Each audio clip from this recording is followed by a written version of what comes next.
Você conhece o Evangelho de Mateus? Um livro riquíssimo. Me acompanhe por alguns momentos para você entender a importância desse livro. O Evangelho de Mateus, ele é de uma riqueza profunda sobre o Antigo Testamento. Porque pregar sobre Mateus é pregar profundamente sobre o Antigo Testamento.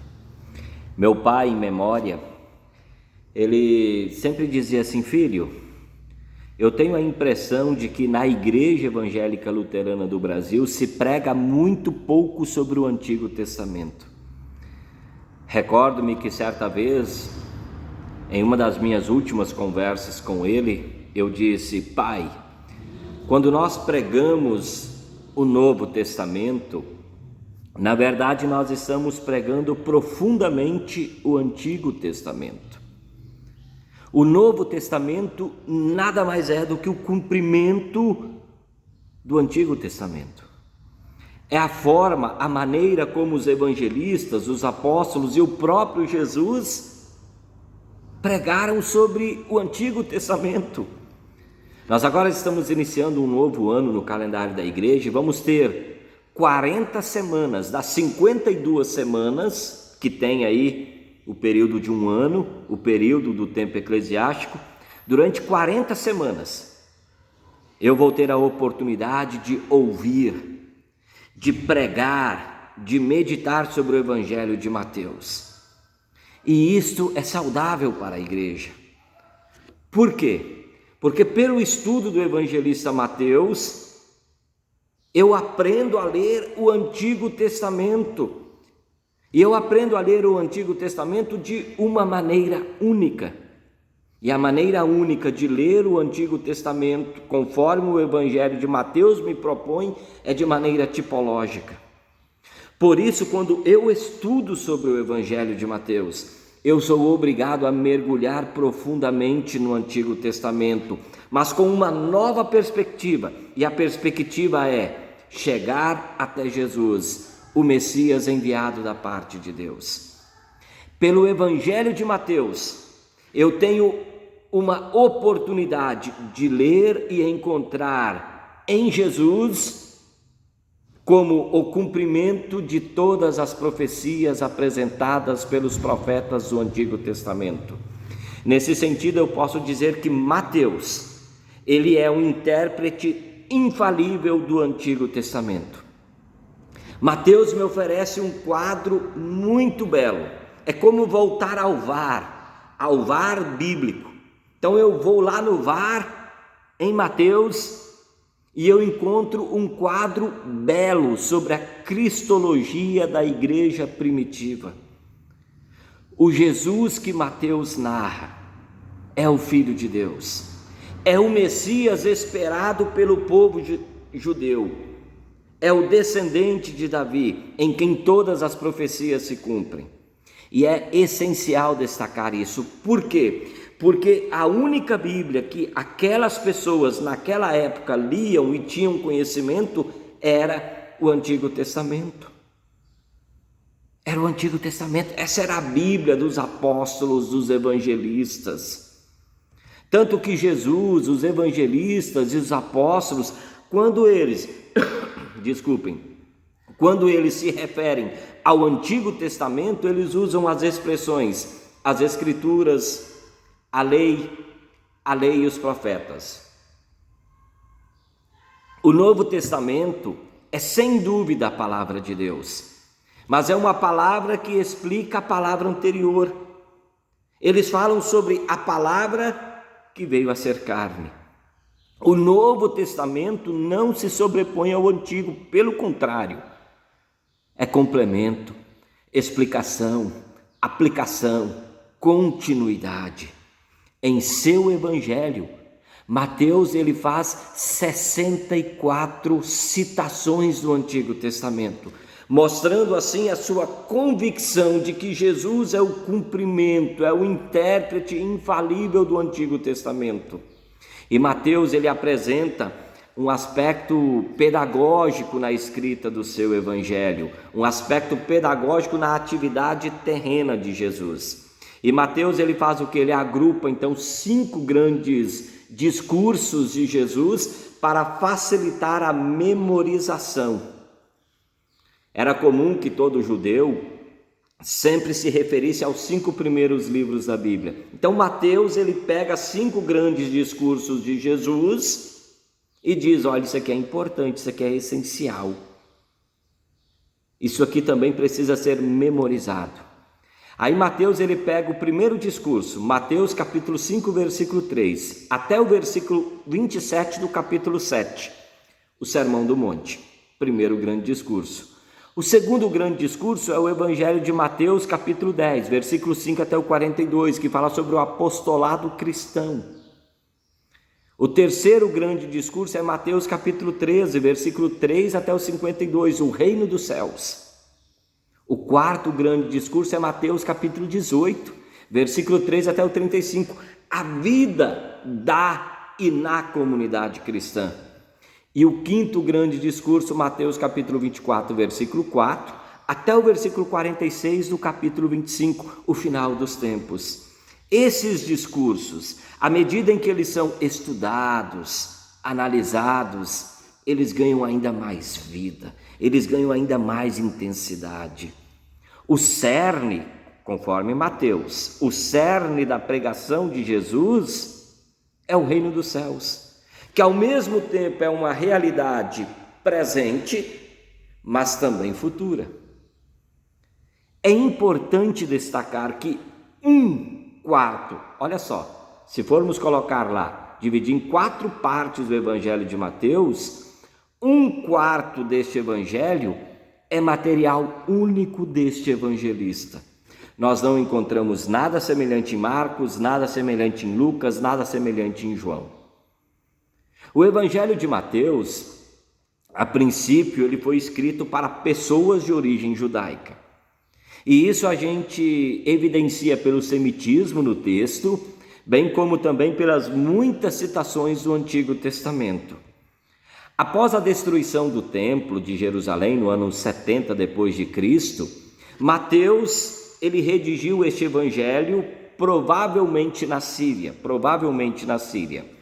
O professor Jeffrey Gibbs, ele sugere que Mateus ele não escreveu para uma congregação específica. Não, o público sim, os judeus, mas não é para uma congregação específica, mas para todas as igrejas da Síria e também da Palestina.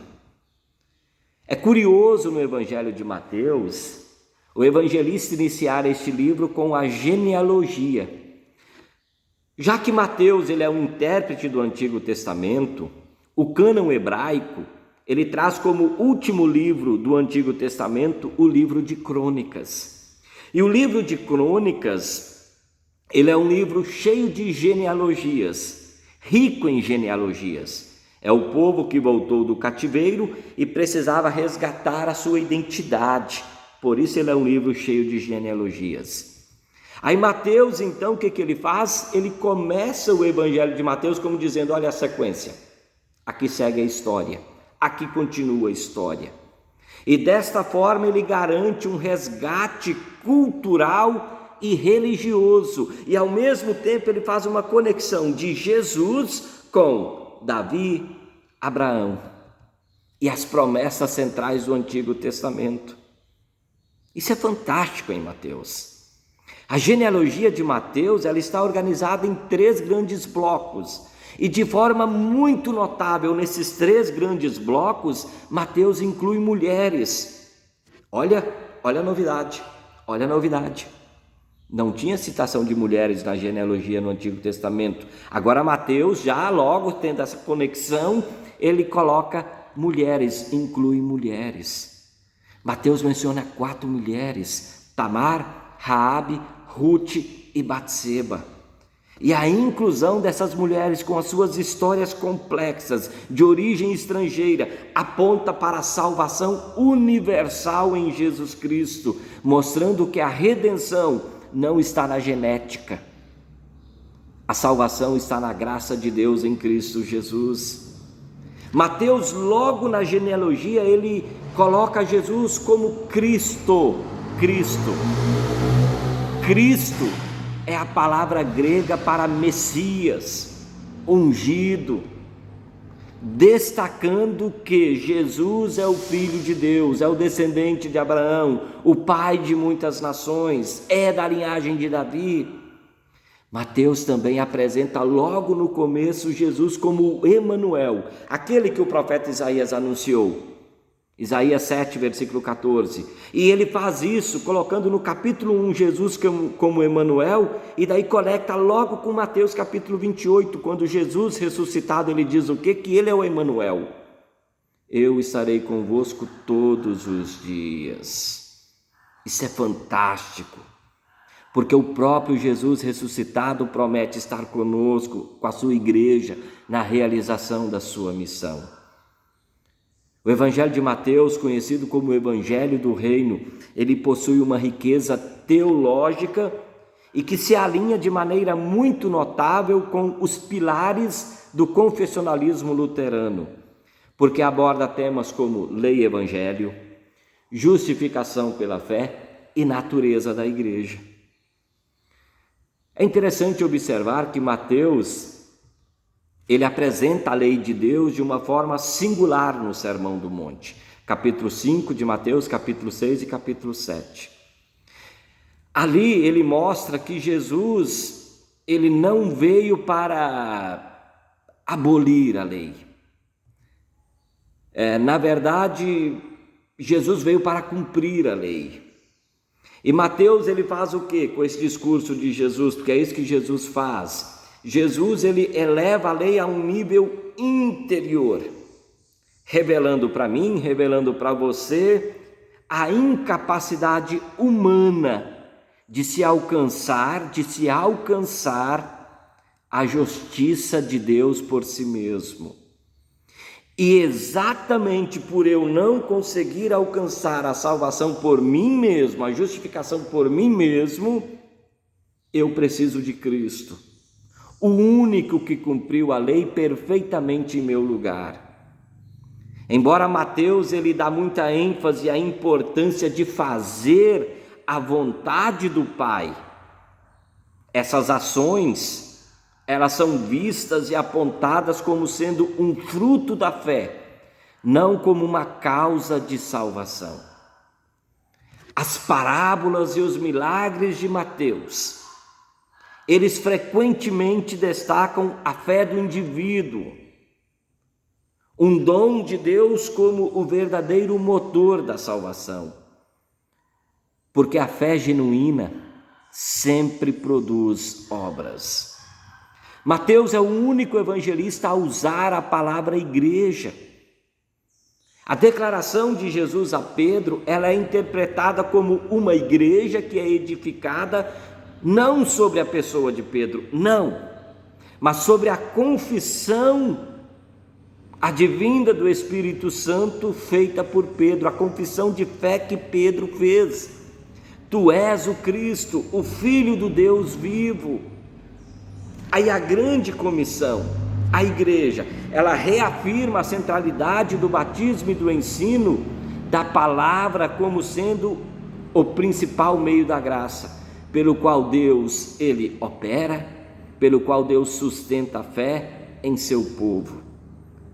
O Evangelho de Mateus, ele me convida a permanecer enraizado na graça de Deus, na obra redentora de Cristo Jesus.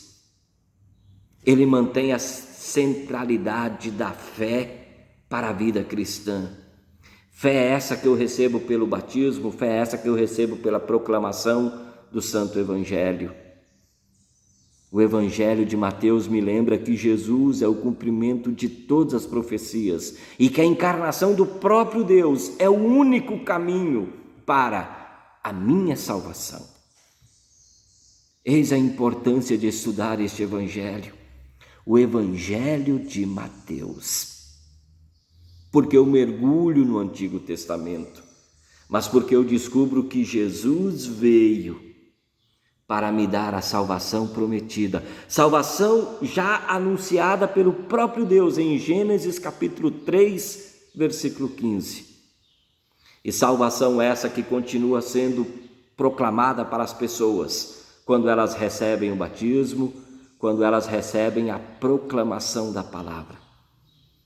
Estudemos de maneira muito graciosa o Evangelho de Mateus e que possamos tirar deste Evangelho aquilo que nós tanto necessitamos para continuarmos enraizados em Cristo Jesus.